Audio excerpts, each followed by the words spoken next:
സമസ്തയ്ക്ക് ഇന്നൊരു പത്രം കൂടെയുണ്ട്, സുപ്രഭാതം. നിഷ്പക്ഷമായി കാര്യങ്ങൾ സത്യസന്ധമായി അവതരിപ്പിക്കുന്ന ഒരു പത്രമാണ്. അതിൻ്റെ ക്യാമ്പയിൻ നടക്കുന്ന ഒരു കാലം കൂടെയാണ്. എതിർപ്പുകളൊക്കെ ഉണ്ടാവാം, പക്ഷെ അതൊന്നും കണക്കിലെടുക്കാതെ അതിൻ്റെ ഉത്ഭവവും അതിൻ്റെ ലക്ഷ്യവും ഒക്കെ പരിപാടിയൊക്കെ വളരെ ഞാൻ നേരത്തെ പറഞ്ഞതുപോലെ പരിശുദ്ധ ദീനിനെ ശക്തിപ്പെടുത്താൻ വേണ്ടിയുള്ളതാണ്. പല പത്രങ്ങളും നമ്മൾ വരുത്തും, വായിക്കും. അതിനേക്കാളൊക്കെ ഉപരി നമ്മുടെ മുസ്ലിം വീടുകളിൽ നമ്മുടെ പത്രം ഉണ്ടായിരിക്കണം. ഇന്ന് ഈ സന്ദർഭത്തിൽ അവസരവുമായിട്ട് പറയുകയാണ്. ഇവിടെ സൂചിപ്പിക്കപ്പെട്ടതുപോലെ തന്നെ സുപ്രഭാതം പത്രം അത് നമ്മളെ പത്രമാണ്. നമ്മളെ പത്രം എന്ന് പറഞ്ഞാൽ നമ്മളെ മുസ്ലിങ്ങളെ പത്രം എന്നല്ല, എല്ലാവരും പത്രമാണത്.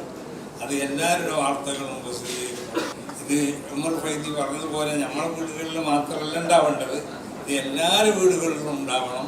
പിന്നെ അതിന് എതിർപ്പുകളുണ്ടെന്നൊന്നും നമ്മൾ പറഞ്ഞില്ല. പത്രത്തിന് ഇപ്പോൾ ആരും എതിർപ്പില്ലല്ലോ, അങ്ങനെയല്ലേ. ഈ പത്രത്തിന് ആരും എതിർക്കുക എന്ന് പറഞ്ഞാൽ അവർ പത്രത്തിൻ്റെ ആർക്കും ഇവിടെ ഏത് പത്രവും നടത്താറോ. നമ്മളിപ്പോൾ ഏതെങ്കിലും പത്രത്തിനെ എതിർക്കാൻ പോകുന്നുണ്ടോ? ഒരു പത്രത്തിന് നമ്മൾ എതിർക്കണില്ല.